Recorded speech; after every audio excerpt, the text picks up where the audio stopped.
여러분, 가계금융의 불균형이라 그 불균형 정도가 외환위기 때보다 심각하다. 이것은 어쩌면 말입니다. 우리 시장에 또 우리 가계에 시한폭탄이 가동이 되고 있다는 뜻이에요. 자칫 잘못하면 가계 부채라는 시한폭탄이 펑 터져서 금융위기로 갈 수 있다는 이야기가 됩니다.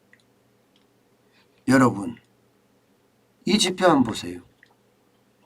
가계의 평균 금융 불균형 정도입니다. 78.5%나 됩니다. 이 78.5%라는 것은 수치만 가지고 보기에는 이게 뭐 큰 위기야? 판단 기준이 없잖아요. 그런데 이 78.5%라는 것은요, 쉽게 말하면요, 가계비 증가율이 GDP 성장률을 크게 웃돈다 이런 뜻이에요. 굉장히 크게 웃돈다 이런 뜻이에요.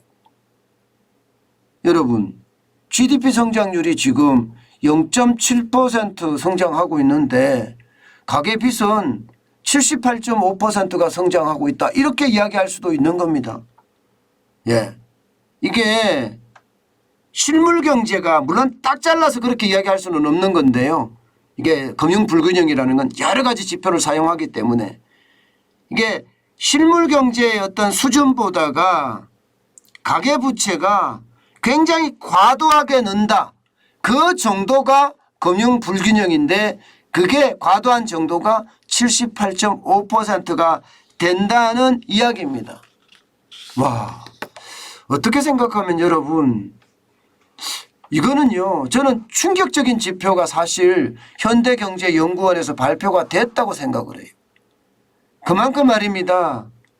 지금 우리가 경험하지 못한 그런 위기가 다가오고 있다는 이야기가 되는 거예요. 자, 여러분 이거 한번 보세요. IMF 때는요, 쉽게 말하면 금융 불균형 정도가 52.5%였습니다. 52.5포인트, 퍼센트가 아니라 포인트입니다. 52.5포인트. 그런데 금융위기 때는요, 75.4포인트입니다. 코로나 위기 때는 78.5포인트고요. 제가 여러분 설명이 조금 잘못됐습니다. 이게 퍼센트가 아니고 여러분, 이게 포인트입니다. 퍼센트가 아니고 이게 포인트입니다. 포인트. 포인트하고 퍼센트는 좀 차이가 많이 나죠. 그렇지만 그만큼 가계 불균형 정도가 커졌다는 것, 그렇게 이해하시면 좋을 것 같습니다. 어쨌든 이 포인트가 금융위기 때도 75.4포인트였거든요. 그런데 코로나19 위기 때는요, 78.5포인트까지 늘어났습니다. 결국 말입니다. 실물 경제보다가 가계부채가 늘어나는 속도가 굉장히 지금 빨라지고 있다는 이야기예요. 이것은 어떻게 생각하면요, 경기가 앞으로 엄청 둔화될 수 있다 이런 요인도 됩니다. 부채가 늘어난다는 것은 실물 경제가 성장하는 속도보다가 부채가 더 빨리 늘어난다는 건 결국 말입니다. 많은 사람들이 쉽게 말하면 금리가 너무 많이 올라서 거기에 대한 부담이 커진다는 거예요. 살아가는데 내가 버는 것보다가 부채가 많이 늘어난다는 거잖아요. 부채가 많이 늘어난다는 건 그만큼 말입니다. 이자 폭탄의 부담 굉장히 된다는 이야기입니다. 이거 자칫 잘못하면 여러분, 경제 위기의 어떤 상황으로도 충분히 발전할 수 있습니다. 왜냐고요? 자, 여러분 생각을 해보자고요. 실물 경제의 성장 속도보다가 부채가 더 빨리 늘어난다. 그런데 지금 한국은행은 금리를 계속 올리고 있다.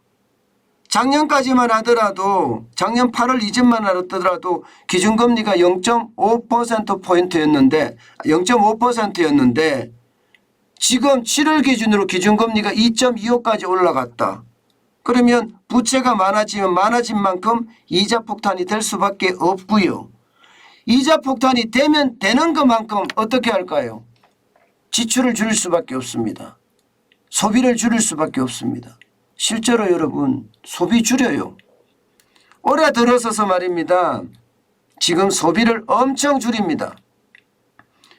2년 올해입니다. 올해 1월에 소매 판매 추이가 마이너스 1.9%였습니다.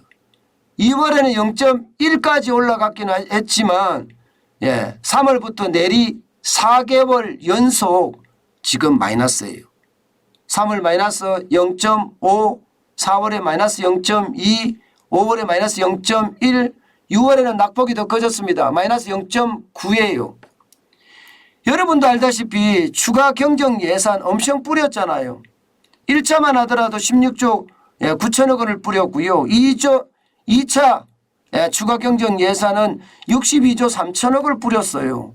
그런데도 소매 판매가 회복이 되지 않는다. 이 말은 결국 말입니다. 경기 침체로 가고 있구나 이렇게 생각할 수가 있는 겁니다. 경기 침체로.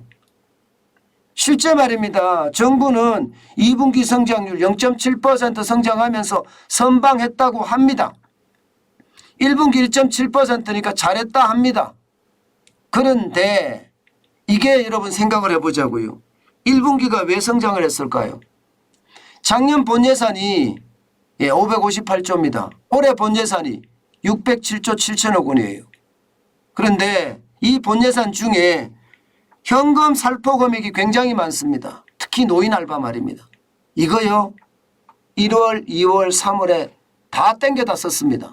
진짜 많이 거의 한 70-80% 땡겨다 썼을 거예요. 왜? 대통령 선거가 3월 9일이잖아요. 지방선거가 6월 1일이었잖아요.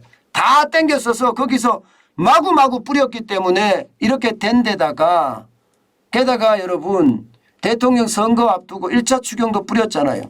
1.7% 성장한 것도 여러분 이거 돈 뿌린 거 비하면 성장을 별로 안 한 거예요. 진짜 최악으로 한 겁니다. 돈 뿌린 거에 비하면.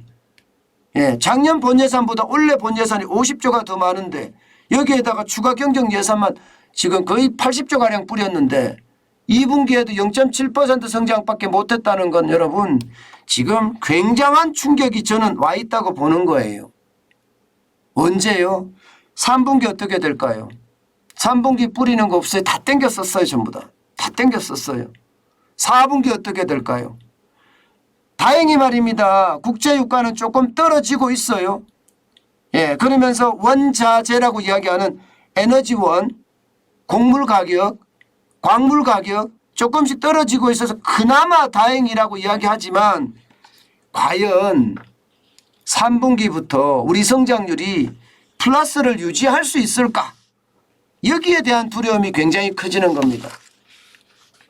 이렇게 됐을 때 여러분 플러스를 유지를 못한다면 가계가 이 불균형을 이겨낼 수 있을까요?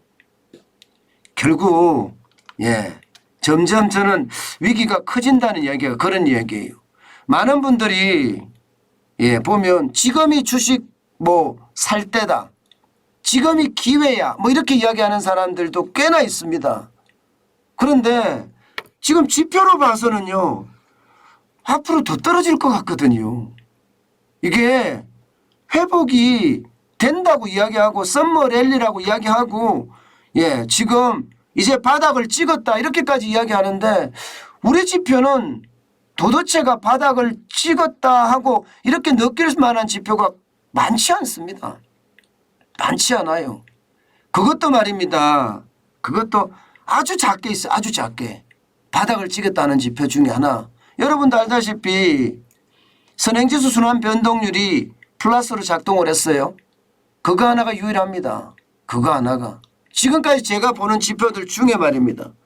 버핏 지수도 좀 떨어졌다고 이야기하지만 아직까지 거품이 쌓여있다 이렇게 보이거든요. 결국 말입니다, 여러분. 예. 전체 흐름의 지표, 지금 경기를 나타내 주는 지표는요.